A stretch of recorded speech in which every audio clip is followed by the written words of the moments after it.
தாவேக்காவின் வெற்றி அப்படிங்கிறது வந்து ஐயுஎம்எல் இதை எதிர்பார்த்தா?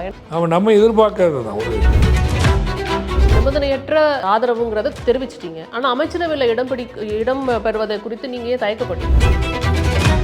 அப்ப அந்த தயக்கம் வந்து திமுக கூட்டணியில நம்ம இன்னும் இருக்கிறோம் அப்படிங்கிறதுக்காக அந்த தயக்கமா? இல்ல அப்படி இல்லை. மந்திரி சபையில் போய் இடம் பெறதுனால நம்ம திமுகவை யாரும் விமர்சிக்கலையே.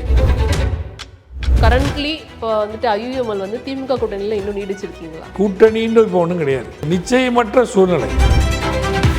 தமிழ்நாடு முழுவதும் நான் சுற்றுப்பயணம் போனேன். எங்கேயுமே அரசாங்கத்துக்கு எதிரான ஒரு ஆன்டி இன்கம்பன்சி தெரியல. கிட்டத்தட்ட 65 ஆண்டுகள் திமுகவுடன் தொடர்ந்து பயணித்த ஒரு கட்சி. 2 கட்சிகள் பிரதானமாக இருந்த நிலை மாறி ஃபர்ஸ்ட் டைமா ஒரு 3வது கட்சியே ஆட்சி படைக்கக்கூடிய அளவுக்கு வந்திருக்குன்னு சொன்னால் அது ஒரு பெரிய மாற்றம் தான். எப்படி நிகழ்ந்தது என்பதை முழுமையாக நம்மால் அவதானிக்க முடியும். முதல் நாள் வந்து நாங்களும் ஆதரவு தரோம் அப்படின்னு சொன்னதாக வந்து செய்திகள் வந்தது. ஆனால் ரொம்ப சில நேரத்திலேயே வந்துட்டு இல்லை ஆதரவு தரலை அப்படின்னு சொல்லி விலகிட்டாங்க. அதுக்கப்புறம் மறுநாள் வந்து ஆதரவு தந்தீங்க, அதெல்லாம் நடந்து. இந்த தடமாற்றம் ஏன் ஐயுஎம்எல்லுக்கு? அப்போ தடமாற்றம்னு சொல்கிறதோட அதிமுக ஆட்சி அமைப்பதற்கு துணை நிற்க வேண்டுங்கிற மாதிரி ஒரு கருத்து. அதெல்லாம் வந்துக்கிட்டு திமுக காரங்களே ஏற்றுக்கிறீங்களே யாரும். நடைமுறை சாத்தியம் இல்லாத விஷயங்கள். ஆனால் ஐயுஎம்எல் கேரளா தரப்புல இருந்து ஆதரவு கொடுக்க சொல்லி உங்களுக்கு அழுத்தம் வந்ததா? இல்லை, அதுக்கு ஐயுஎம்எல் தரப்புலன்னு சொல்ல. ஒருவேளை ஸ்டில் நீங்க ஆதரவு கடிதம் கொடுக்குற வரைக்கும் திமுகவும் ஆட்சி அமைக்கிறதுக்கான பேச்சுவார்த்தை போயிட்டு இருந்ததா? அதற்கான காத்திருந்தீங்களான்னு கேட்டேன். ஒரு அணியிலேருந்து நம்ம ஜெயிச்சிருக்கிறோம். அந்த பலிபாதகங்கள் நம்ம மேலே வந்துடும். நம்ம ஆதரவு கொடுக்காதனால தான் ஆட்சி அமைக்க முடியாமல் போயிருமோ அப்படிங்கிற ஒரு சூழ்நிலை வந்துருங்கிற ஒரு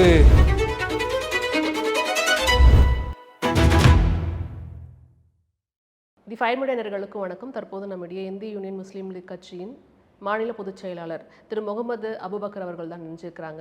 நிறைய விஷயங்கள் இருக்குது, பேசலாம். சரி, வணக்கம்.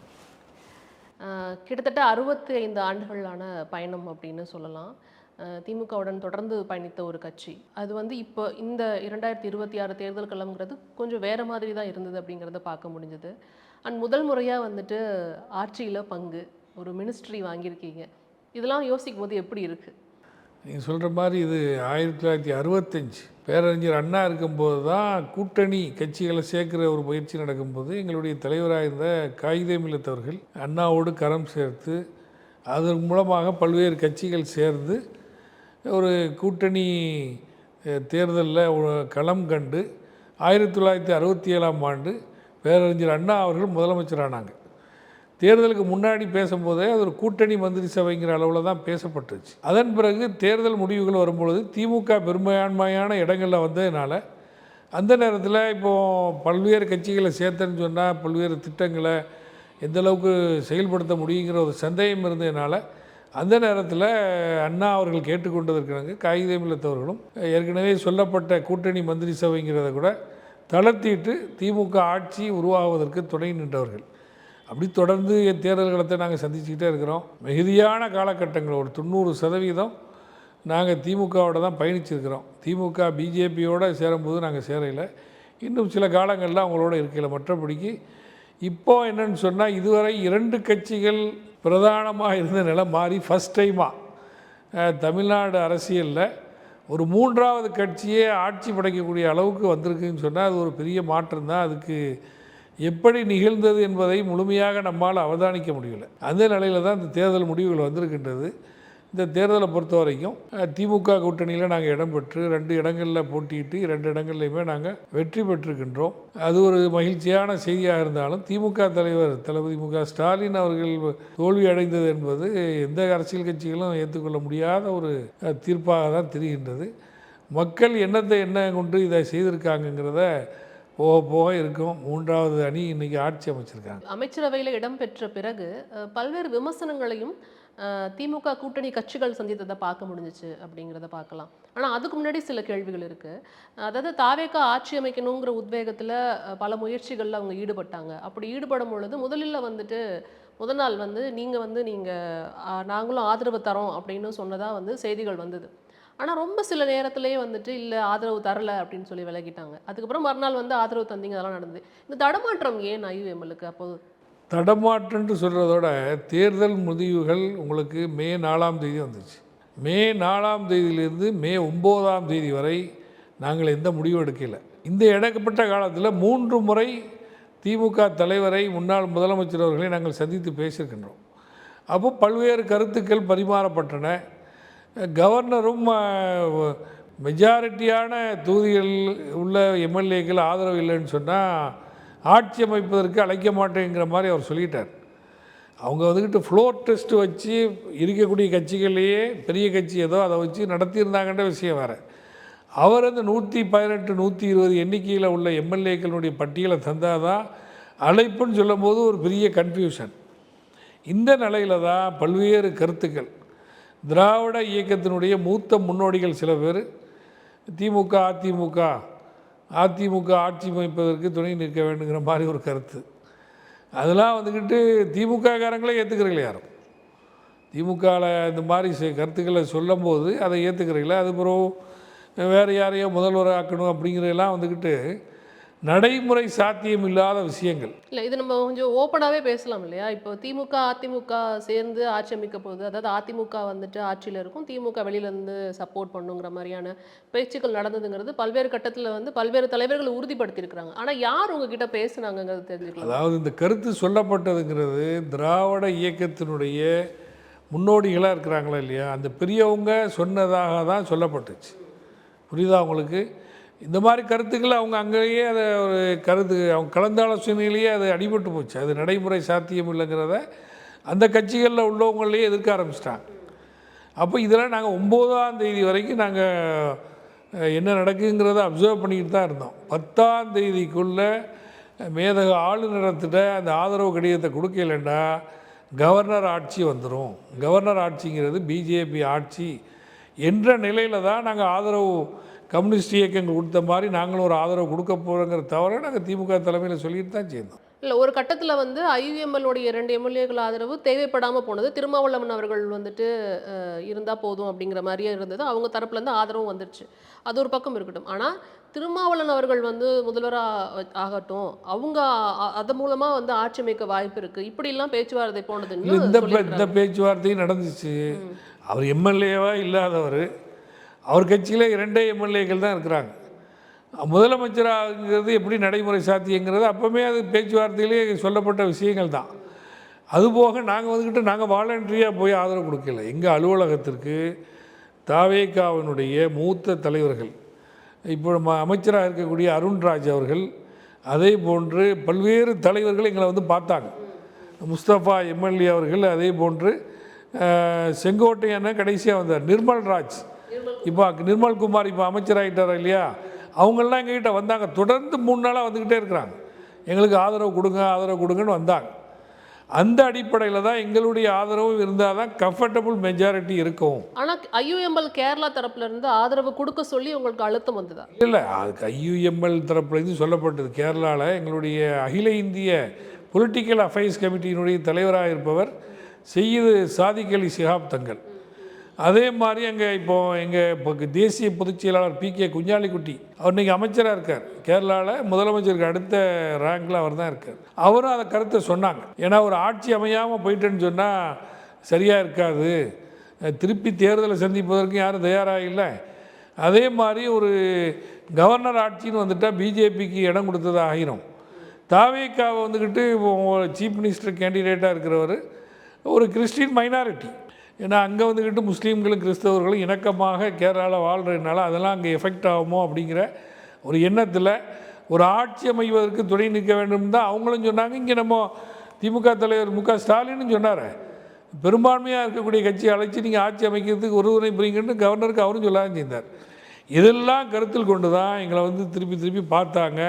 ஒரு ஜனநாயக ரீதியான ஒரு ஆட்சி அமைவதற்கு வேறு அடுத்த யோசனையே இல்லையே. அதாவது திமுக ஆட்சி அமைக்கிறதுக்குள்ள பலம் இருந்திருந்தாலோ அதை பற்றி யோசிக்கலாம். ஒருவேளை திமுகவும் அதிமுகவும் சேர்ந்து ஆட்சி அமைச்சா அந்த கூட்டணியிலே இருக்கலாம், மெஜாரிட்டி இல்லையே. இல்லை, அதில் இருக்கலாங்கிறதுனால தான் இவ்வளோ காலதாமதமாக என்ன நடக்குங்கிறத பார்த்து அவசரப்பட்டு எந்த முடிவும் எடுத்துடக்கூடாது. நம்ம வந்துக்கிட்டு பல நெடுங்காலமாக திமுக கூட்டணியில் இருக்கிறோமே என்ற அடிப்படையில் தான் 3 முறை போய் பார்த்தோம். அவங்கள பார்த்து பல்வேறு கருத்துக்கள் அங்கே இங்குமாக சொன்னாங்க, போனாங்க. அதுக்கப்புறம் ஒரு கட்டத்தில் நாங்கள் ஆதரவு கொடுத்தா தான் அங்கே ஆட்சி அமைக்க முடியுங்கிற ஒரு சூழ்நிலை வரும்போது கடைசி அன்னைக்கு 9ஆம் தேதி தான் நாங்கள் லெட்டர் கொடுக்குறோம். அவர் 9ஆம் தேதி அன்றைக்கி கேரளாவுக்கு புறப்பட போகிறார் கவர்னர். எங்கள் லெட்டரை கொடுத்த உடனே கவர்னர் மாளிகையில் மக்கள் மன்றத்தில் உடனே அவர் ஐயுஎம்எல் எம்எல்ஏக்கள் எங்கே தான் கேட்டிருக்காரு. 2 பேரும் போய் நின்ற உடனே தான் உடனடியாக அவர் ஆட்சி அமைப்பதற்கு அழைப்பு கொடுத்தார். இதுதான் நடந்த விஷயம். இதெல்லாம் ஒளிவு முறையே இல்லாத விஷயங்கள் இல்ல தான். நிச்சயமா நான் அதுக்குள்ள நான் வரல. நான் ஏன் திருப்பி அந்த கேள்வியை முன்வைக்கிறேன் அப்படின்னா, இந்த தாமதம் ஏன் 9ஆம் தேதி வரைக்கும் ஏன் நம்ம வெயிட் பண்ணியிருக்கணும்? அந்த அந்த ஆதரவு வந்து முத நாளே கொடுத்துருந்துருக்கலாமே. ஒருவேளை ஸ்டில் நீங்கள் ஆதரவு கடிதம் கொடுக்குற வரைக்கும் அதிமுக திமுகவும் ஆட்சி அமைக்கிறதுக்கான பேச்சுவார்த்தை போயிட்டு இருந்ததா, அதற்கான காத்திருந்தீங்களான்னு கேட்டேன். அதெல்லாம் காத்திருக்கல. நாங்கள் என்னென்னா அங்கே என்ன நடக்குது அப்சர்வ் பண்ணிக்கிறோம். ஒரு அணியிலேருந்து நம்ம ஜெயிச்சிருக்கிறோம். அவங்களுடைய கருத்துக்களை கேட்போம், அவங்களுடைய யோசனைகளையும் நம்ம கேட்க வேண்டும் என்ற அடிப்படையில் தான் நம்ம 4ஆம் தேதி தேர்தல் முடிவுகள் வந்தாலும் 9ஆம் தேதி மதியம் வரைக்கும் 2 மணி வரைக்கும் நாங்கள் வெயிட் பண்ண காரணமே அவசரப்பட்டு எதையும் நாம் முடிவு எடுத்துடக்கூடாதுங்கிற ஒரே காரணத்துக்காண்டி தான் நாம் வெயிட் பண்ணி பார்த்து எங்களுடைய உயர்மட்ட குழு கூட்டத்தை கூட்டி இப்போ நீ கொடுத்தா ஆகணும், இல்லைண்டா அந்த பலிபாதகங்கள் நம்ம மேலே வந்துடும், நம்ம ஆதரவு கொடுக்காதனால தான் ஆட்சி அமைக்க முடியாமல் போயிருமோ அப்படிங்கிற ஒரு சூழ்நிலை வந்துருங்கிற ஒரு கட்டாய சூழ்நிலை வரும்போது தான் நம்ம அந்த ஆதரவு கொடுத்தோம். அதுக்கு அவங்க நன்றி சொல்லி முதலமைச்சரே நம்ம அலுவலகத்துக்கு வந்தார். வந்து அவர் கூட என்ன சொன்னார்னா, ரொம்ப நன்றி, ஒரு இக்கட்டான சூழ்நிலையில் எங்களுக்கு ஆதரவு கொடுத்தீங்க, நீங்கள் ஒன்றும் கவலைப்படாதீங்க, மைனாரிட்டிகளுடைய சிறுபான்மை சமுதாயத்தினுடைய அவங்களுடைய தனித்தன்மை அவங்களுடைய பாதுகாப்புக்கு நான் உத்தரவாதம் தருகின்றேன், யாரும் கவலைப்பட வேணாங்கிற ஒரு வாக்குறுதி அங்கே கொடுத்தார் அவர். இப்போ இதில் இன்னொரு விஷயம் என்ன அப்படின்னா, திரு காதர் மீதின் அவர்கள் பேசும்பொழுது என்ன சொன்னாருன்னா, சமீபத்தில் ஒரு பத்திரிகையாளர் சந்திப்பில் கொளத்தூர் தொகுதியில் திரு மு க ஸ்டாலின் அவருக்கு வந்துட்டு வெற்றி வாய்ப்பு ரொம்ப கடினமாக இருக்குது அப்படிங்கிறத வந்து நாங்கள் ஏற்கனவே போய் தெரிவித்தோம், அதை அவங்க சீரியஸாக எடுத்துக்கல அப்படிங்கிற மாதிரி சொல்லியிருந்தாரு. அது உண்மையா? நீங்கள் களத்தில் அது வந்துட்டு எதிரொலிச்சு சார், நீங்கள் போய் தேர்தல் அது ஒரு பெரிய செய்தி இல்லை. ஆக்சுவலாக அந்த தொகுதியில் எல்லாம் திமுக காரங்களும் ரொம்ப கடுமையாக வேலை பார்த்தாங்க. கொளத்தூர் தொகுதியில் எங்கள் கட்சியினுடைய தொண்டர்கள் அங்கே போய் பார்க்க போகும்போது சில வித்தியாசங்கள் தெரிஞ்சுது. ஒரு பெரிய அளவில் உள்ள ஒரு மாற்றமாக தெரியலையே. முதலமைச்சர் இவ்வளோ காரியங்களை அந்த ஊருக்கு செய்து பார்த்து திட்டங்களை செய்தும் கூட மக்கள் மத்தியில் ஒரு சரியான ஒரு முக்கியமான ஒரு வரவேற்பு இருக்கிற மாதிரி தெரியலையே அப்படிங்கிற ஒரு டவுட் இருந்துச்சு. அந்த டவுட்டை வந்து சொன்னாங்க, தலைவர்கிட்ட வந்து சொன்னாங்க. தலைவரும் அப்படியே தெரியுதுப்பா, நல்லா செய்திருக்காரு, அவர் எப்படி ஆக போகுது அப்படிங்கிற ஒரு ஆதங்கப்பட்டாங்க. தலைவரும் யார்ட்டையாவது அவங்க கலந்து ஆலோசனை பண்ணும்போது அதை சொல்லியிருப்பாங்க. அது ஒரு தகவலாக தானே தெரியுது தவிர அவருடைய வெற்றி வாய்ப்பு இழந்துருவாருங்கிற எண்ணம் யாருக்குமே வரலையே, எதிர்கட்சிகளுக்கு கூட வரலையே. அதெல்லாம் எப்படி நடந்துகிட்டே தெரில. அதை பற்றி அவங்க திமுகலேருந்து ஆய்வு பண்ணுறாங்க. ஆய்வு பண்ணி முழுமையான அறிக்கையை தயார் பண்ணி அதுக்குள்ளேயே நடவடிக்கைகள் அவங்க ஈடுபடுவாங்கிறதா எங்களுடைய கருத்து. இந்த தாவேக்காவின் வெற்றி அப்படிங்கிறது வந்து நீங்கள் எதிர்பார்த்த ஒன்றா? ஐயுஎம்எல் இதை எதிர்பார்த்ததா? ஏன்னா களத்தில் நீங்கள் வந்து பயணப்பட்டிருப்பீங்க தேர்தல் நேரத்தில், அப்படிங்கிறப்ப நீங்கள் பல விஷயங்களில் பார்த்துருந்துருப்பீங்க. அதுதான் நான் சொல்கிறேன். இப்போ தமிழ்நாடு முழுவதும் நான் சுற்றுப்பயணம் போனேன். கிட்டத்தட்ட ஒரு 4000 கிலோமீட்டர் வரைக்கும் நான் பல தொகுதிகளுக்கு நான் போயிருக்கிறேன். எங்கேயுமே அரசாங்கத்துக்கு எதிரான ஒரு ஆன்டி இன்கம்பன்சி தெரியல நம்மளுக்கு. ஒரு ஆட்சிக்கு எதிரான மனநிலை தெரியுமா இல்லையா, மக்கள் எதாவது அஜிடேட் பண்ணுறாங்க போகிறாங்கன்னு அந்த மாதிரி பெருசாகவே தெரியவில்லை. ஆனால் நம்மளுக்கு மத்தியில் ஒரு ஒரு டவுட் என்ன இருந்ததுன்னா, விஜய் அவர்கள் எங்கே போனாலும் தன்னெழுச்சியோடு மக்கள் வர்றாங்க. எந்த ஏற்பாடும், அதாவது வாகன ஏற்பாடோ மற்ற உணவு ஏற்பாடோ எதுவுமே பண்ணாலும் கூட மக்கள் தன்னெழுச்சியே இவ்வளோ வர்றாங்களே, எப்படி வர்றாங்க, எங்கேருந்து வர்றாங்க அப்படிங்கிற ஒரு சந்தேகம் நம்மளுக்கு ரொம்ப கடுமையாக இருந்துச்சு. அப்போ கூட நாம் என்ன நினச்சோன்னா, இவ்வளோ பெரிய ஓட்டை அவர் பிரிப்பார்னு நம்ம நினைக்கல. ஒரு மேக்சிமம் ஒரு 15% அளவுக்கு பிரிக்கக்கூடிய வாய்ப்பு இருக்குது. அப்படி இருந்தாலும் கூட திமுக வெற்றி வாய்ப்பு தானே பிரகாசமாக இருக்குதுன்னு நம்ம நினச்சோம். ஆனால் அந்த சிறு வயது குழந்தைகள், நியூ ஓட்டர்ஸ், இவங்க எல்லாமே அமைதியாக இருந்து ஒரு மாற்றம் வேணுங்கிற அடிப்படையில் இவ்வளோ பெரிய மாற்றத்துக்கு ஒரு வழிவகுத்து ஒரு 108 தொகுதிகளில் ஜெயிச்சிருக்காங்கன்னு சொன்னால் அது தமிழ்நாடு அரசியலில் ஒரு மிகப்பெரிய ஒரு திருப்புமுனைன்னு தான் சொல்லணும். அதை வந்துக்கிட்டு உண்மையாகவே அது இந்த எதிர்பார்க்கல. அவன் நம்ம எதிர்பார்க்கறது தான். ஒரு சந்தேகங்கள் இருந்து தவிர்த்து இப்படி ஒரு வெற்றி பெறுவாங்கிறது நம்ம யாருமே எதிர்பார்க்கலையே. நான் களத்தில் நின்றதுனால சொல்கிறேன், எங்கேயுமே நம்ம ஒரு ஆன்டி இன்கம்பன்சின்னு தெரியல. அதே நேரத்தில் மக்கள் இதை ஒரு மாற்றமாக கருதி பண்ணிட்டாங்களோங்கிற ஒரு சந்தேகம் தான் நம்மளுக்கு ஏற்படும். மாற்றத்தை நோக்கி தான் மக்கள் வாக்களிச்சிருக்காங்கிறது தான் பரவலான ஒரு தகவலாக இருந்து கொண்டிருக்கின்றது. இப்போ இருக்கக்கூடிய தேர்தல் நடவடிக்கைகளில் பிடிக்காம இல்லைண்டா இதே பழைய ஆட்களே இருக்கிறாங்க, ஒரு புது மாற்றங்கள் வந்தால் என்ன அப்படிங்கிற அடிப்படையில் இவங்க இதெல்லாம் செய்திருக்கக்கூடுங்கிற ஒரு மாதிரி தான் நம்மளுடைய கருத்துக்கள் இருந்து கொண்டிருக்கு. இப்போ அமைச்சரவையில் வந்துட்டு இடம் வேணும் அப்படின்னு அவங்க அவங்க தரப்புல இருந்து நீங்கள் வந்து இடம் வைக்கணும் அப்படின்னு சொல்லி கோரிக்கை வந்தது அப்படிங்கிறது தான் உங்கள் தலைமை சொன்ன ஒரு விஷயமா இருக்குது. அதாவது வந்து ஐயுஎம்எல் வந்து அமைச்சரவையில் இடம் பிடிக்கணும் அப்படின்னு. அதுக்கு நீங்கள் வந்து ஏன் தயக்கப்பட்டீங்க உள்ளே போகிறதுக்கு? ஏன்னா நிபந்தனையற்ற ஆதரவுங்கிறத தெரிவிச்சிட்டீங்க. ஆனால் அமைச்சரவையில் இடம் பெறுவதை குறித்து நீங்கள் ஏன் தயக்கப்பட்டீங்க? நீங்கள் கேட்கும்போது கூட நீங்கள் ஏன் 9ஆம் தேதி வரைக்கும் வெயிட் பண்ணீங்க அப்படின்னு கேட்டீங்க.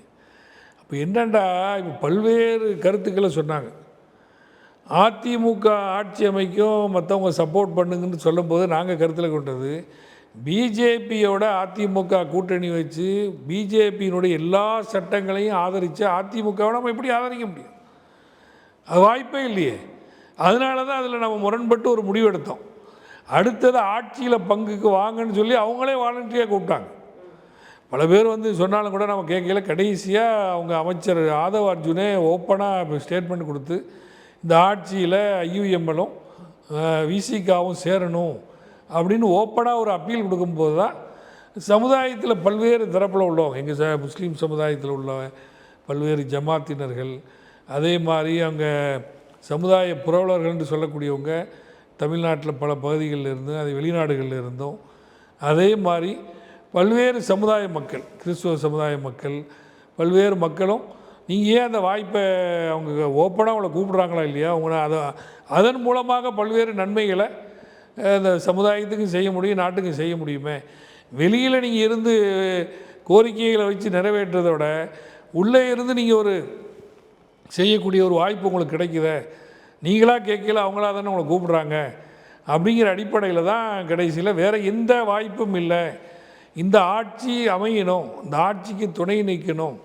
ஏன்னா அது வெளியிலேருந்து இருக்கும்போது அது ஆட்சிக்கு உறுதியான ஒரு நம்பிக்கை ஏற்பட முடியாமல் போயிருமோ அப்படிங்கிற ஒரு எண்ணத்தெல்லாம் கருத்தில் கொண்டு தான் திருப்பி எங்களுடைய மாநில நாங்களாம் முடித்து கேரளாக்கெலாம் போயிட்டு வந்துட்டோம். கேரளாலாம் பதவியேற்பெலாம் முடிச்சிட்டாங்க.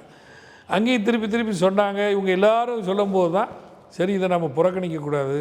இல்லை, இப்போ இத்தனை ஆண்டு காலம் நீங்கள் வந்து ஒரு கட்சியில் பயணப்பட்டிருக்கீங்க. இப்படி ஒரு வாய்ப்பு வருது. ஏற்கனவே நீங்கள் அந்த கட்சிக்கு வந்து ஆதரவு கொடுத்துட்டீங்கிற போது அதில் என்ன தயக்கம் இருக்குது? ஏன்னா மக்கள் சொல்லி தான் அதை நீங்கள் ஏற்றுட்டு இருந்திருக்கீங்க. ஆனால் உங்களுக்கு கட்சியில் இருக்கிற உங்களுக்கே தெரியும் இது ஒரு நல்ல வாய்ப்பு அப்படின்னு. அப்போ அந்த தயக்கம் வந்து திமுக கூட்டணியில் நம்ம இன்னும் இருக்கிறோம் அப்படிங்கிறதுக்காக அந்த தயக்கமா? இல்லை, அப்படி இல்லை. நம்ம வந்துக்கிட்டு இந்த தமிழக வெற்றி கழகங்கிறது புது கட்சி, இப்போ தான் ஆட்சிக்கு வந்திருக்கிறாங்க. அவங்களுடைய நடவடிக்கைகள் எப்படி இருக்கும், பிஜேபியினுடைய சட்டங்களாக இருக்கட்டும், மற்ற விஷயங்களில் அவங்களுடைய நடவடிக்கைகள் எப்படி இருக்குங்கிறது நம்மளுக்கு புரியாத புரிது தான். அப்படி இருக்கும்போது அவங்க ஏதாவது உத்தரவாதம் கொடுப்பாங்களா அப்படின்னு பார்க்கும்போது தான் நாங்கள் ஆதரவு கொடுத்ததுக்கு நன்றி சொல்கிறதுக்காண்டி நம்மளுடைய ஜோசப் விஜய் முதலமைச்சர் அவர்கள் எங்கள் அலுவலகத்துக்கு வந்தார். 2 மாடி மேலே ஏறி வந்து பேசும்போது கூட என்ன சொன்னார்னா, நீங்கள் ஒன்றும் கவலைப்படாதீங்க, நான் எல்லா நிலைகள்லையும் முஸ்லீம் சமுதாயத்துக்கு ஒரு ஆதரவான நிலையில் இருப்பேன், அது நீங்கள் கவலைப்படாதீங்க, தைரியமாக இருங்க. அவர்தான் முதலமைச்சர்ல மண்ணடியில் இருக்க அந்த ஆமாம், அந்த அலுவலகத்துக்கு வந்தார். 2 மாடி கட்டிடத்துக்கு வந்து அவர் வந்து அவ்வளோ தூரம் உத்தரவாதம் சொன்னார். அதுக்கப்புறம் அவங்க தொடர்ச்சியாக அவங்களுடைய அமைச்சர்கள் மற்றவங்களும் வரும்பொழுதும் நாங்கள் பிஜேபியோட எந்த நிலையிலையும் உடன்பாடு வைக்க மாட்டோம், பிஜேபியினுடைய உங்களுக்கு விரோதமான சட்டங்களுக்கு எந்த வகையிலையும் நாங்கள் ஆதரவு கொடுக்க மாட்டோம், அது உத்தரவாதம் தர்றோம் அப்படின்னு அவங்க சொன்னாங்க.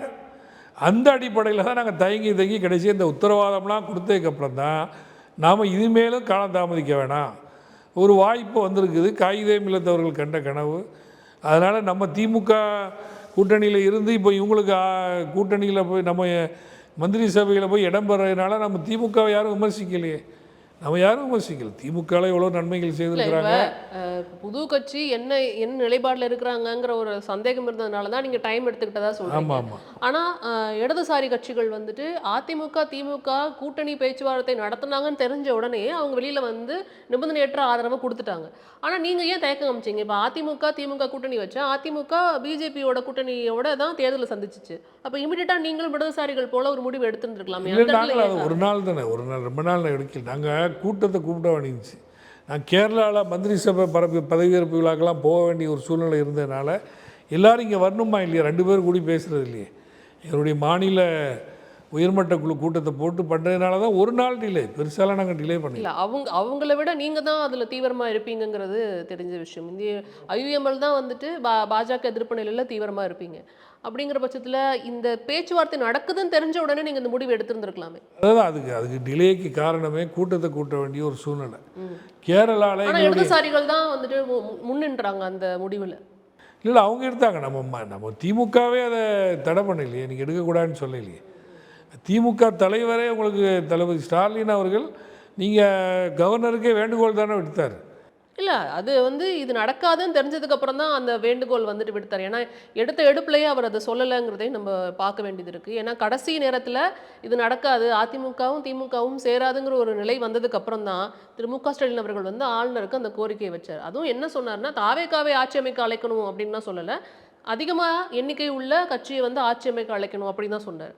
நான் என்ன கேட்குறேன்னா இந்த டிலே வந்துட்டு இடதுசாரிகள் வந்து உடனே எடுத்துட்டாங்க, ஐயுஎம்எல் ஏன் அவ்வளோ நாள் வந்துட்டு காத்திருந்தீங்க? இல்லை அதுக்கு தான் இப்போது நாங்கள் டிலேக்கு காரணம் கூட சொல்லிட்டேன். கேரளாவில் எங்கள் ஆட்சி அமைக்கக்கூடிய ஒரு சூழ்நிலை. எங்கள் கட்சியை சேர்ந்த 5 அமைச்சர்கள் இப்போ அமைச்சராக இருக்கிறாங்க இங்கே. அதில் ஒரு காங்கிரஸ் கூட்டணியில் 2வது பெரிய கட்சி, நாங்கள் 22 எம்எல்ஏக்கள் இருக்கிறோம். அப்போ அந்த தலைவர்கள்ட்ட கன்சல்ட் பண்ணுற நேரத்தில் அவங்களும் அந்த அங்கே ஆட்சி அமைக்கிற கவனத்திலே இருந்துட்டாங்க. நாங்களும் இப்போ இங்கே மீட்டிங்கை போட்டுட்டு பேசும்போது அவங்களுடைய கருத்துக்களையும் கேட்கணுமா இல்லையா? எங்களுடைய ஆல் இண்டியா பொலிட்டிக்கல் அஃபேர்ஸ் கமிட்டியினுடைய கருத்து கேட்குறதுனால தான் ஒரு நாள் வித்தியாசம். பெருசாக டிலே பண்ணலையே. நாங்கள் வந்துட்டு பெருசாக டிலே பண்ணல. அவங்கள்ட்ட டிலே பண்ணதுக்குள்ள உண்மையான காரணம் இதான், வேறு ஒன்றும் கிடையாது. இப்போ கரண்ட்லி இப்போ வந்துட்டு ஐயுஎம்எல் வந்து திமுக கூட்டணியில் இன்னும் நீடிச்சிருக்கீங்களா? அதாவது இப்போ நம்ம இந்த கூட்டணின்னு இப்போ ஒன்றும் கிடையாது. ஆட்சியில் நம்ம வந்துக்கிட்டு அங்கம் வகிச்சிருக்கிறோம். கூட்டணி தேர்தலுங்கிற வரும்போது தான் அதை முடிவு பண்ண வேண்டிய விஷயங்கள். இப்போ இந்த ஆட்சியில் இருக்கிறோம். இந்த ஆட்சி வந்துக்கிட்டு இப்போ அமைஞ்சிருக்குது. இன்னும் பட்ஜெட் கூட தாக்கல் பண்ணல, முதல் மந்திரி சபை கூட்டமும் நடத்தல. இப்போ நாங்கள் ஆதரவு கொடுத்துருக்குறோம். காலங்கள் மாற மாற எது வேண்டாலும் மாறலாம். பாராளுமன்ற தேர்தல் வரும்போது இடைத்தேர்தல் வரும். அந்த நேரத்தில் கூடி முடிவு பண்ணுவோம். வேறு ஒன்றும் இல்லை. நாங்கள் திமுக கூட்டணியில் இல்லைன்னு அவர் சொல்லலை, எங்களை நாங்களும் இருக்கிறேன்னு சொல்லலை. இப்போ வந்துக்கிட்டு ஒரு நிச்சயமற்ற சூழ்நிலை, இன்றைய காலங்கிறது நிச்சயமற்ற சூழ்நிலை. கூட்டணிங்கிறது இன்றைக்கி யாரும் இப்போ தாவேக்காவே எங்கள் கூட்டணி கட்சின்னு சொல்லலையே, ஆதரவு தெரிவித்த கட்சி தான் எங்களுக்கு சொல்லியிருக்கிறாங்க. நாங்கள் அந்த நேரத்தில் முடிவெடுப்போம், தெளிவான முடிவெடுப்போம். நாங்கள் வந்துக்கிட்டு எதையுமே கவுத்தன்னு செய்கிறதுக்கு இடைத்தேர்தலுக்குள்ள அந்த முடிவு எட்டப்படும். ஆமாம், அதுக்கு உள்ள சூழ்நிலைகள் வரும்போது தெளிவான கூட்டணி வரும். ஏன்னா அதனால் இவங்களை இதுக்கடையில் இந்த கவர்மெண்ட் ஃபங்க்ஷன் ஆகணுமா இல்லையா? ஃபங்க்ஷனே முன்னாடி குறைகளை சொல்லி குற்றத்தை சொல்லி இன்றைக்கி என்னெல்லாமோ பேசுகிறாங்களோ இல்லையா? அந்த குர்பானி கொடுக்குறதில் ஒரு கோர்ட் ஆர்டர் கொடுத்துட்டாங்க. 27ஆந்தேதி கொடுக்குறான், 28ஆந்தேதி பக்ரீத். அதுக்கு ஒன்றும் நடவடிக்கை எடுக்கையில் பார்த்தீங்களா வச்சிங்களா, பிஜேபி மாதிரி தான் இவங்க செயல்படுறாங்க அப்படின்ட்டு. கோர்ட் ஆர்டர் ஈவினிங் 27ஆந்தேதி ஈவினிங் வருது. உடனடியாக எங்களுடைய அமைச்சராக இருக்கக்கூடிய ஷாஜஹான் அவர்கள் சட்டத்துறை அமைச்சர் நிர்மல்குமார் அவர்களை தொடர்பு கொண்டு சொல்லும் பொழுது, இப்போ நம்ம இதை மேல்முறையீடு எப்படியும் பண்ண போகிறோம். அதே நேரத்தில் குர்பானி கொடுக்குறதுக்கு எங்கேயும் எந்த பிரச்சனையும் இருக்காது, போலீஸ் எந்த நடவடிக்கையும் எடுக்காது. அங்கங்கே செய்கிற மாதிரி செய்ய சொல்லுங்கள், ஏதாவது பிரச்சனை இருந்தால் நாங்கள் பார்த்துக்கிறேன்னு சொன்னாங்க. எங்களுக்கு தகவல் வந்துச்சு, சத்தியமங்கலம் மற்ற ஊர்கள்லாம் சொன்னால் எங்கேயுமே நடவடிக்கை எடுக்கலை, யார் மேலேயும் எஃப்ஐஆர் போடலை. அதுக்கிடையில் திமுகவில் உள்ள நண்பர்கள்லாம் எங்களை போட்டு படாத பாடு படுத்துகிறாங்க. அதிலும் குறிப்பாக மற்ற இந்த சகோதர சமுதாய எம்எல்ஏ அவர் பற்றியும் நான் கண்டிப்பாக பேசணும். அதற்கு முன்னாடி வந்து சரி அதையும் கூட்டணிங்கிறது உரிய நேரத்தில் அன்சாரி அவர்கள் வந்து நிறைய விஷயங்களை வந்து விமர்சனமாக வச்சுருந்தார். அதில் குறிப்பாக வந்துட்டு முஸ்லீம் லீக் வாக்குகள் வேறு முஸ்லீம் வாக்குகள் வேறு என்பது கூட புரியாதா அப்படின்ற ஒரு கேள்வியை வச்சுருந்தாரு. அது என்ன மாதிரியான ஒரு விஷயம் அப்படின்னு எடுத்து, அதாவது அவருடைய பேட்டியே ஒரு பக்கத்துக்கு முரசொலியில் போட்டிருக்காங்க. நானும் ஃபுல்லாக படித்தேன். எங்கள் தலைவர் பேராசிரியர் காதர் மைதீன் அவர்கள் என்ன சொன்னாங்கண்டா, அன்றைக்கி ஏன் அவ்வளோ வேகமாக பேசினாருன்னு சொன்னால், திமுகவினுடைய ஒரு முன்னணி தலைவர், துணை பொதுச் செயலாளர், முன்னாள் மத்திய அமைச்சர் ராஜா அண்ணனுடைய பேச்சு ரொம்ப அருவருக்கு தகுந்த ஒரு பேச்சை பேசுகிறாருங்க. அதை பற்றி நான் இங்கே விமர்சிக்க விரும்பலை. அந்த நேரத்தில் தான் அவங்க வந்துக்கிட்டு நீங்கள் திமுக தோளில் ஏறி தானே நீங்கள் சவாரி செய்கிறீங்க, அவங்கனால தானே நீங்கள் வெற்றி பெற்றிருக்கிறீங்க அப்படின்னு சொல்லி நிருபர்கள் கேட்க, தலைவர் என்ன சொன்னாங்கன்னா, நாங்கள் எந்த ஒரு முடிவு எடுத்தாலும் சமுதாய மக்கள் மத்தியில் எல்லாத்திட்டையும் கேட்டுட்டு தான் நாங்கள் முடிவு எடுப்போம். தன்னிச்சையாக நாங்கள் எந்த முடிவும் எடுக்கிறது இல்லை. அந்த முடிவு எடுத்துன்னு சொன்னால் அந்த முடிவை சமுதாய மக்கள் எல்லாத்துட்டையும், அந்த ஜமாத்துகள் இருக்கா இல்லையா, அங்கே போய் இந்த கூட்டணிக்கு நம்ம வாக்களிக்கணும் அப்படிங்கிறத நம்ம சொல்லுவோம். அந்த அடிப்படையில் தான் இப்போ நம்ம ஆதரவு அளித்தது எல்லாமே பண்ணியிருக்கிறோம். அந்த அடிப்படையில் தான் இன்றைக்கி திமுக ஜெயிச்சிருக்கக்கூடிய தொகுதிகள் எல்லாத்துலேயுமே முஸ்லீம் சமுதாயத்தினுடைய வாக்குகள் முழுமையாக அந்த திமுக கூட்டணிக்கு விழுந்திருக்குங்கிறதான் சொல்கிறார் தவிர முஸ்லீம் லீக் வாக்குன்னு அவர் சொல்லவே இல்லை. அதை முழுமையாக நீங்கள் படித்து பார்த்தா தெரியும். அந்த அடிப்படையில் முஸ்லீம் லீக் நாங்கள் உழைச்சிருக்கிறோம், முஸ்லீம் லீக் வந்துக்கிட்டு அந்த அறிவிப்பை நாங்கள் செய்திருக்கிறோம் அப்படின்னு தான் சொல்கிறாரே தவிர எல்லா வாக்கும் எங்கள் வாக்குன்னு. ஒரு கூட்டணின்னு வந்தபுறம் அதை எப்படி பிரிப்பீங்க? ஒரு கூட்டணியில் 20 கட்சி இருக்குது, 20 கட்சிகளுடைய வாக்கு இப்போ திமுக ஒரு கூட்டணி ஒரு இடத்துல 100 வாக்குண்டா பெரிய கட்சியாக இருக்கக்கூடிய திமுகவினுடைய வாக்கு 70 வாக்கு இருக்கும். மற்ற 30 வாக்குகள் காங்கிரஸ், முஸ்லீம் லீக்கு, விடுதலை சிறுத்தைகள், கம்யூனிஸ்ட் கட்சிகள் எல்லாம் சேர்ந்தா இருக்கும். இது எப்படி பிரிக்க முடியும்?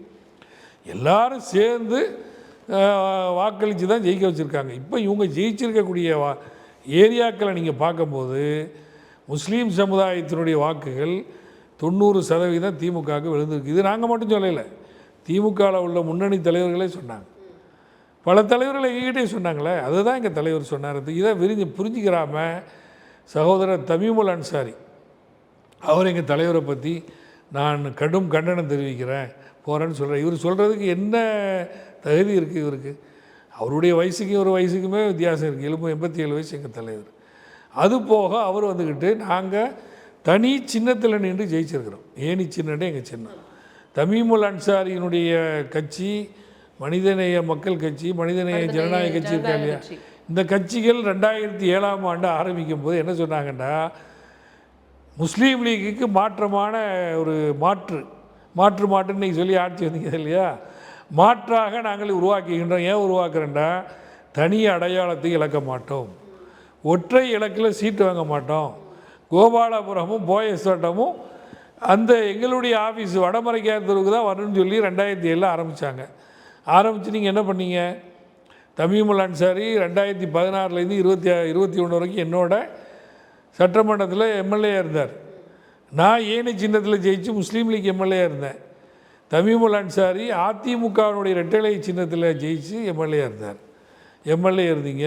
அம்மையார் ஜெயலலிதா அவருடைய மறைவுக்கு பிறகு அதிமுக பிஜேபியில் சேர்ந்துட்டாங்க. கூவத்தூர் கலாட்டா நடந்ததெல்லாம் இருக்கும். கடைசி வரைக்கும் அவர் அதிமுக சின்னத்தில் ஜெயிச்ச அதிமுக எம்எல்ஏ தான் தமீமுல் அன்சாரி. தமீமுல் அன்சாரி உண்மையாக சமுதாய பற்று இருக்குன்னு நினச்சிருந்தா என்றைக்கு பிஜேபியோடு சேர்ந்தாரோ அன்றைக்கே அவர் ரிசைன் பண்ணியிருக்கணும், ராஜினாமா பண்ணியிருக்கணும் உண்மையான ஆளாக இருந்தால். நான் அதிமுக சின்னத்தில் ஜெயித்தேன், அதிமுக கூட்டணியில் இருக்கிறேன், அதிமுக பிஜேபியோட சேர்ந்துட்டு நான் ராஜினாமா பண்ணேன்னு சொல்லியிருந்தால் அது முறையான பேச்சு.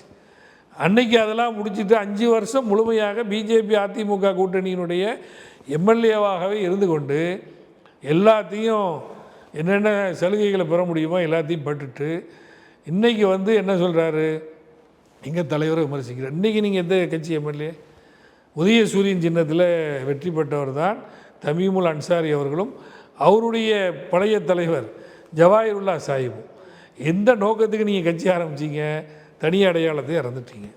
கூட்டணி கட்சி சின்னத்தில் நிற்கிறீங்க. என்ன சொல்லியிருக்கிறாரு, அவர் என்ன சொல்லியிருக்கிறாரு அப்படின்னா, இனிமேல் நிற்க போகிற எல்லா தேர்தல்களையும் தனி கட்சியில் தனி சின்னத்தில் தான் நிற்போம் அப்படின்னு சொல்லியிருக்கிறாங்க. அப்போ இது எதை குறிக்குது? ஒருவேளை அவங்க வேற ஒரு சின்னத்தில் நின்று ஜெயிச்சிருந்தாங்கன்னா அவங்களும் தாவேக்காவுக்கு ஆதரவு தெரிவிச்சிருப்பாங்களோ? அந்த சந்தேகம் தான் மக்கள் பேசுகிறாங்க. தமீமுல் அன்சாரி இப்போ தனி சின்னத்தில் நின்று ஜெயிச்சிருந்தாருன்னா சிதம்பரத்தில் இது நேராக என்ன சென்னைக்கு வந்துக்க மாட்டார், நேராக பனையூருக்கு போய்ப்பார். நான் தான் 5 வருஷம் அவரோட இருந்தேன். எங்களையே நாங்கள் இன்றைக்கி எங்களுடைய தனி சின்னம், எங்களுடைய ஆல் இண்டியா கட்சி. இன்றைக்கி எங்கள் தலைவர் எலெக்ஷன் நின்றுக்கிறாரா, நான் பொதுச் செயலாளர் நின்றுக்கிறேனா, பொருளாளர் நின்றுக்கிறேனா? என் கட்சியில் புதிய ஆட்களுக்கு தானே நாங்கள் வாய்ப்பு கொடுத்துக்கிறேன். நீங்கள் யாருக்கும் கொடுக்குறதே இல்லையே. நீங்களாக தான் நின்றுக்கிறீங்க. நீங்களாக எம்எல்ஏ ஆணுன்னு சொல்லிட்டு ஒரு கட்சியை வச்சு தேர்தலில் நிற்கிறீங்க. அப்படி இருக்கும்போது எங்களுடைய சுயமான முடிவுகளை பற்றி நீங்கள் விமர்சிக்கக்கூடாது. அவர் இந்த மாதிரி விமர்சிக்கிறது எந்த வகையில் கீதமாக இருக்கும்? அன்றைக்கி என்ன சொன்னார்? வானளாவிய அளவில் அம்மையார் ஜெயலலிதாவை புகழ்ந்தவர், அதிமுகவை புகழ்ந்தவர். இன்றைக்கி தளபதி ஸ்டாலின் அவர்களை புகழ்கிறாரு. அப்படி அந்த நிலைப்பாடு எடுக்க வேண்டிய அவசியம் இல்லையே. நாங்கள் ஒரு ஆல் இந்தியா கட்சி, ஒரு 100 ஆண்டு கடந்த கட்சி. நாங்கள் தொடர்ந்து சட்டமன்றம் பாராளுமன்றத்தில் இருந்துட்டு வரும்போது அவங்க எங்களை பற்றி விமர்சிக்க வேண்டிய அவசியம் இல்லையே. இதில் அடுத்த கட்டமாக வந்து திரு ஷாஜகான் அவர்கள் வந்து அமைச்சரவையில் இடம் பிடிச்சிருக்கிறாரு அப்படிங்கிறத பார்க்க முடியுது. அதுவும் குறிப்பாக முக்கியமான ஒரு துறை அது. அவர் வந்து கடந்த ஆட்சியை விட இந்த ஆட்சியில் வந்துட்டு அதிகமாக இந்த துறைக்கு நிதி ஒதுக்கப்படும் அப்படின்ற விஷயங்கள்லாம் சொல்லியிருக்கிறாரு. இது அடுத்த கட்டமாக எப்படி நகர்த்தி எடுத்துகிட்டு போகிறாங்க ஐயுஎம்எல்? ஏன்னா ஒரு முக்கியமான ஒரு பொறுப்பு வந்து ஐயுஎம்எல் சார்ந்த ஒருத்தருக்கு கிடச்சிருக்கு அப்படிங்கிறப்ப என்ன விஷயங்கள் எல்லாம் அடுத்த கட்டத்துக்கு நகர்த்துவீங்க? இது திமுக ஆட்சியை காட்டிலும் இப்போது சிறுபான்மை நலத்துறை வந்துட்டு இன்னும் சிறப்பாக செயல்படுமா? இல்லை, நான் அதை கம்பேர் பண்ண விரும்பலை. ஆனால் மற்ற கட்சிகளில் உள்ள முஸ்லீம் சமுதாய அமைச்சர்கள் இருக்கிறாங்க. அவங்களுக்கு கட்சி பணி, அந்த பணி, இந்த பணின்னு இருக்கு. இந்திய யூனியன் முஸ்லீம் லீக்கை பொறுத்த வரைக்கும் சிறுபான்மை சமுதாயத்தினுடைய உரிமைக்காக வேண்டி போராடக்கூடிய ஒரு கட்சி. அதுக்கு தான் அந்த கட்சியை காயிதே மில்லத்தவர்கள் ஆரம்பித்தாங்க. சமுதாயத்தினுடைய எல்லா பிரச்சனைகளும் எங்களுக்கு தெரியும். எந்தெந்த ஊர்களில் கப்ரிஸ்தான் பிரச்சனை, எந்தெந்த ஊரில் பள்ளிவாசலினுடைய அனுமதி பெறாமல் இருக்கிறோம், எந்தெந்த ஊரில் சிறுபான்மை கல்வி மாணவர்களுக்கு கல்வி உதவித்தொகை பிறக்கல, சிறுபான்மை கல்வி ஸ்தாபனங்களுக்கு எங்கே மைனாரிட்டி ஸ்டேட்டஸ் கிடைக்கல, இது எல்லா டேட்டாவும் எங்ககிட்ட ஓரளவு இருக்குது.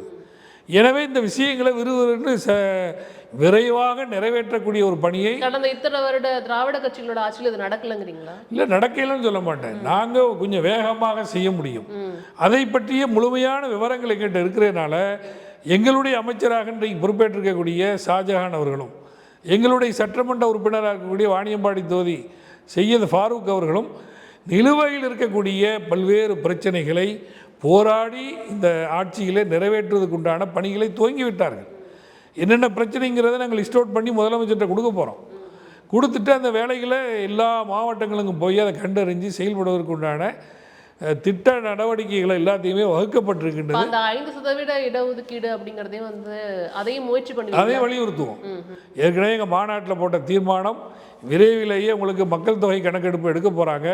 எடுத்துட்டாங்கன்னா முஸ்லீம் சமுதாயத்துக்கு எவ்வளோ வாக்குறுதி, எவ்வளோ ஜனத்தொகைன்னு தெரிஞ்சிடும். தெரிஞ்சதுக்கப்புறம் நாங்கள் கண்டிப்பாக உயர்த்தி கேட்க போகிறோம். ஏற்கனவே நாங்கள் 3% 5% உயர்த்தி கொடுக்க வேண்டும். நீண்ட நாள் ரெண்டு கட்சிகளுக்கும் நீங்க கோரிக்கை வச்சுக்கிட்டே இருக்கீங்கிறத பார்க்க முடியுது. இத்தனைக்கும் 2 கட்சிகளோடையும் கூட்டணியில் இருந்திருக்கீங்க. அப்படிங்கிறப்ப அவங்க 2 பேருமே அதை நிறைவேற்றவே இல்லையே, அப்போ இவங்க எப்படி நிறைவேற்றுவாங்க? அதாவது நல்ல கேள்வி. அதை நான் சொன்னேன்னா இல்லையா?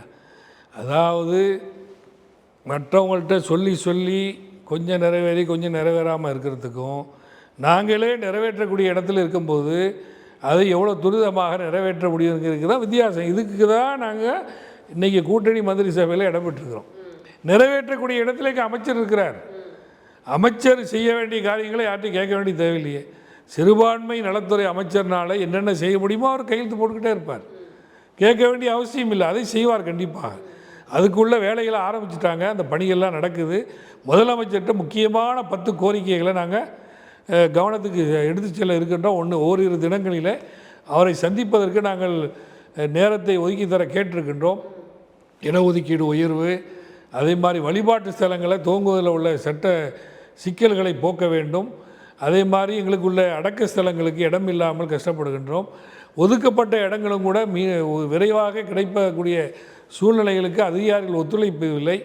அதற்குரிய நடவடிக்கைகள் எடுக்க வேண்டும். நீண்ட நாள் சிறைவாசிகளினுடைய விடுதலைக்கு இப்பொழுதைக்கு நீங்கள் அந்த பரோலில் நீண்ட நாள் பரோலில் வர்ற மாதிரி நிரந்தர தீர்வுக்கூடிய காரியங்களையும் செய்வதற்குண்டான காரியங்கள் அவங்க ஈடுபடுன்னு சொல்லியிருக்கிறோம். போன ஆட்சியிலே ஹஜ் ஹவுஸுக்கு அடிக்கல் நாட்டினாங்க, அதை விரைவாக நிறைவேற்ற வேண்டும். திருநெல்வேலியில் காயிதே மில்லத்து உங்களுக்கு அறிவுசார் மையம், அதுக்கு முதலமைச்சர் அவர்கள் சென்ற ஆட்சியில் நிறைவேற்றி அதையும் விரைவாக நடைமுறைப்படுத்த வேண்டும். அதே மாதிரி மகளிர் சுய உதவிக்குழுவுக்கு உரிய நிதியை வழங்க வேண்டும். சிறுபான்மை கல்வி ஸ்தாபனங்களுடைய பிரச்சனைகளுக்கு உரிய நடவடிக்கைகளை எடுக்க வேண்டும். அதிலும் குறிப்பாக வருகின்ற நிதிநிலை அறிக்கையில் சிறுபான்மை நலத்துறைக்கு ஏற்கனவே வழங்கப்பட்ட நிதியை விட அதிகமாக குறைஞ்சது இரட்டிப்பாக நிதியை வழங்க வேண்டும் என்ற கோரிக்கையும் நாங்கள் வலியுறுத்தி இருக்கின்றோம். இப்படி பல்வேறு விஷயங்களை நாங்கள் வலியுறுத்தி போராடி இந்த காரியங்களை எல்லாம் நிறைவேற்றுவார்கள் எங்களுடைய அமைச்சர் அவர்களும் எங்களுடைய சட்டமன்ற அப்போ உறுப்பினர்கள். இது வந்து இப்போ உங்களுக்காக உங்களோட கட்சிக்கும் சரி உங்க சமுதாய மக்களுக்கும் சரி வலு ஏற்படுத்தக்கூடிய ஒரு ஒரு இடத்துல தான் இப்போ நீங்கள் இருக்கீங்கங்கிற பட்சத்தில் அப்போ கூட்டணியும் மாறுவதற்கான வாய்ப்புகள் இங்கே அதிகமாக இருக்குது அப்படி எடுத்துக்கலாமா நாங்கள்? ஒருவேளை தாவேகா கூட்டணியோடு சேர்ந்து பயணிக்க வாய்ப்பு இருக்குது அப்படி எடுத்துக்கலாம்? தாவேகா கூட்டணின்னு ஒன்று ஆரம்பிக்கலையோ, தாவேகா அரசாங்கம் தான் அமைஞ்சிருக்கு. கூட்டணிங்கிறது தேர்தல் காலத்திலே உருவாகும். பை எலெக்ஷனை வச்சு ஒரு முடிவு பண்ண முடியாது. பை எலெக்ஷனில் சில நேரங்களில் எதிர்க்கட்சி போட்டியே போட மாட்டாங்க. அது நடந்திருக்கா இல்லையா? சில இடத்துல போட்டியே போட மாட்டாங்க. அதனால் அந்த சூழ்நிலைகள் வரும். இப்போதைக்கு நீங்கள் பெர்ஃபார்மன்ஸ் ஒரு 6 மாதம் போனால் தான் இந்த ஆட்சியினுடைய நல்ல விஷயங்கள் என்னங்கிறது தெரியும். எப்படி இவங்க ஆளுமையோடு செயல்படுகின்றார்கள் என்பது தெரியும். இதுவரை நல்ல முறையில் போயிட்டுருக்குறாங்க. கண்டிப்பாக நல்லாட்சி நிறைய வழங்குவாங்க. விமர்சனங்கள் வைக்கிறாங்களே. இப்போ திமுக தலைவர் ஸ்டாலின் அவர்கள் வந்துட்டு பல்வேறு விமர்சனங்களை தொடர்ந்து வச்சுட்டு இருக்கிறாரு. எதிர்க்கட்சி தலைவர் உதயநிதி ஸ்டாலின் அவர்களும் வந்துட்டு பல்வேறு விமர்சனங்களை வச்சுட்டு இருக்கிறாரு. அதை எப்படி பார்க்குறீங்க அப்போ நீங்கள்? விமர்சனங்களை எல்லாம் ஆரோக்கியமாக எதை செய்ய முடியுமோ அதை முதலமைச்சர் அவர்கள் செய்ய வேண்டும். ஆரோக்கியமான விமர்சனங்களை ஏற்றுக்கொண்டு செய்வதுதான் உண்மையான ஆளுங்கட்சிக்கு உள்ள அழகு. அதை கண்டிப்பாக செய்வார்கள் முதலமைச்சர் அவர்களும். அதே மாதிரி அமைச்சர்களாக பொறுப்பேற்றிருக்கக்கூடியவர்களும் முதல் முறை சட்டமன்ற உறுப்பினராகி அமைச்சராகி முதலமைச்சராகி இருக்காங்க. அவங்களுக்கு கால அவகாசம் கொடுக்கணும். குறைஞ்சது ஒரு 6 மாதம்னாச்சும் கொடுக்கணும். அதுதான் நம்மளுடைய எதிர்க்கட்சி தலைவர் திமுக தலைவர் அவர்களும் தெளிவாக சொல்லியிருக்கின்றார்கள். அவங்களுடைய மதிப்பீடு என்பது இப்பொழுது ஒரே நாளில் எதையும் சொல்ல முடியாது. இது எல்லாத்தையும் ஒரு கண்ட்ரோலுக்கு கொண்டு வரதுக்கு குறைஞ்சது டிசம்பர் மாதம் வரைக்கும் அவங்க கால அவகாசம் கொடுத்தா தான் அவங்களுடைய பெர்ஃபார்மன்ஸ் என்னங்கிறது தெரியும். எடுத்துடுப்புலேயே நம்ம எதுவுமே சரியில்லை, அப்படி ஆகிட்டு இப்படி ஆகிட்டுன்னு சொல்கிறதுங்கிறது நல்லது இல்லை. அது விமர்சிப்பதுனாலேயே யாரையும் வீழ்த்திட முடியாது. இப்போ எங்களையும் தான் அதிகமாக விமர்சிக்கிறாங்க, என்னமில்லாமல் சொல்கிறாங்க, அதை செய்யிட்டா இது செய்யிட்டான்னு. எங்களுக்கு அதை பற்றி கவலை இல்லை. நாங்கள் பணியாற்றக்கூடிய இடத்துல இன்றைக்கி இருக்கிறோம். எங்கள் பணிகள் மூலமாக இந்த விமர்சனங்களுக்கு விளக்கம் கொடுப்போம். அதுதான் இருக்குமே தவிர அவங்க சொல்கிறதுக்கெல்லாம் நாங்கள் பதில் சொல்லிட்டு இருக்க வேண்டிய அவசியம் இல்லை. இனிவரும் காலகட்டங்களில் ஒருவேளை ஐயுஎம்எல் வந்து யார் கூட கூட்டணி வைத்தாலும் அமைச்சரவையில் பங்கு இருந்தால் மட்டும்தான் கூட்டணி வைப்பீங்களா? இல்லை இல்லை, இப்போ நாங்கள் அந்த கண்டிஷன் போட்டு இவங்கள்ட்ட நாங்களாக போகலையே, அவங்களா தானே கூப்பிட்டாங்க. ஆனால் இன்றைக்கி உள்ள ட்ரெண்டில் தமிழ்நாடு அரசியலுங்கிறது ஒரு புது ஆரம்பம் ஆயிட்டு, கூட்டணி ஆட்சின்னு வந்துட்டு. இனிமேல் யாராக இருந்தாலும் அப்படி தான் பயணிப்பாங்கிறத எங்களுடைய கருத்து. இது விலகி நிற்க முடியாது. அப்படி இல்லைன்னா தனி கட்சி தான் நிற்கணும். ஒரே ஒரு கட்சி மட்டும் தனியாக நிற்க வேண்டியதான். எந்த கட்சி வந்தாலும் பார்கெயின் பண்ணுவாங்க. கண்டிப்பாக கூட்டணி மந்திரி சபையை தான் விரும்புவாங்க. கம்யூனிஸ்ட் இயக்கத்தை பொறுத்த வரைக்கும் பொதுவாக அவங்க கூட்டணிக்கு போக மாட்டாங்க. ஏன்னா டாக்டர் மன்மோகன் சிங் அவர்களுடைய மந்திரி சபையிலே அவங்க சேர இல்லையே. அவருடைய சபாநாயகராக தான் சோம்நாத் சட்டர்ஜி இருந்தார். அவர் கூட ஒரு பிரச்சனையில் அவரை விலக சொன்னாங்க, முரண்பட்டு போய் பிரச்சனை ஆகிட்டு. அதனால் அது கம்யூனிஸ்ட் கட்சிகள் விதிவிலக்கு அவங்க யாரோடையும் சேர மாட்டாங்க. அவங்க ஆட்சி அமைப்பாங்க. அவங்களுக்கு கீழே எல்லோரும் இருக்குன்னு நினைப்பாங்க. கேரளாவில் பொறுத்த வரைக்கும் கம்யூனிஸ்ட் தலைமையில் மற்ற கட்சிகள் கொண்ட கூட்டணியில் இருப்பாங்களே தவிர்த்து மற்ற கட்சிகளினுடைய தலைமை தாங்கக்கூடிய கூட்டணியில் அவங்க ஆட்சியிலே இதுவரை அவங்க அங்கம் வைத்ததில்லை. ஆனால் மற்ற கட்சிகளுக்கு அந்த விதிவிலக்கு இருக்கின்றது. எல்லோருமே ஒரு கூட்டணி மந்திரி சபையை நோக்கி தான் தமிழக அரசியல் தொடரும் என்பது. ஒருவேளை வந்து திமுகவோடவோ அதிமுகவோ யாரோட பயணப்பட்டாலும் இந்த கோரிக்கை வந்து ஐயுஎம்எல் வைக்கும். இல்லை, அதுதான் அதை ஒரு எல்லா கட்சிகளும் வைக்கும், நாங்களும் வைப்போம். அதை ஒரு கண்டிஷனாக வைக்க மாட்டோம். நாங்கள் கண்டிஷன் வச்சு இவங்கள்ட்ட வரலையே, அவங்களா கேட்டாங்க. அதாவது எல்லா கட்சிகளும் இருந்து ஒரு ஆட்சி இருந்தால் எல்லாருடைய கருத்துக்களையும் உள்வாங்கி ஒரு சிறப்பான ஆட்சி நடத்த முடியும் என்பது இந்திய யூனியன் முஸ்லீம் லீக்கினுடைய தலைவர்கள் காட்டிய பாதை. அதுக்கு ஏற்கனவே நாங்கள் கேரளாவில் 50 வருஷமாக இருக்கிறோம் கூட்டணியில். இப்போ தமிழ்நாட்டில் இப்போது 65 கனவு கண்டது இப்போ 2026 நடந்திருக்கு. கிட்டத்தட்ட 40 வருஷத்துக்கு அப்புறம். அதனால் இது நன்மையாகவே நடக்கும், இது மக்கள் வரவேற்பாங்கிறது தான் எங்களுடைய கருத்து. இதில் எந்த ஒரு இதுக்கும் தவறான எண்ணத்தில் சிந்திக்காமல் ஒரு எல்லோரும் கலந்த ஒரு கூட்டணிங்கிறது அப்படி இருக்கிறது தான் ஒரு தமிழ்நாட்டுக்கு ஒரு நல்லதாக இருக்குங்கிறது எங்களுடைய கருத்து. நிச்சயமாக சார். ஸோ அடுத்த கட்டம் எப்படி பயணிக்குது அப்படிங்கிறத தொடர்ந்து பார்க்கலாம். உங்களோட நேரத்திற்கு ரொம்ப நன்றி சார். Thank you sir.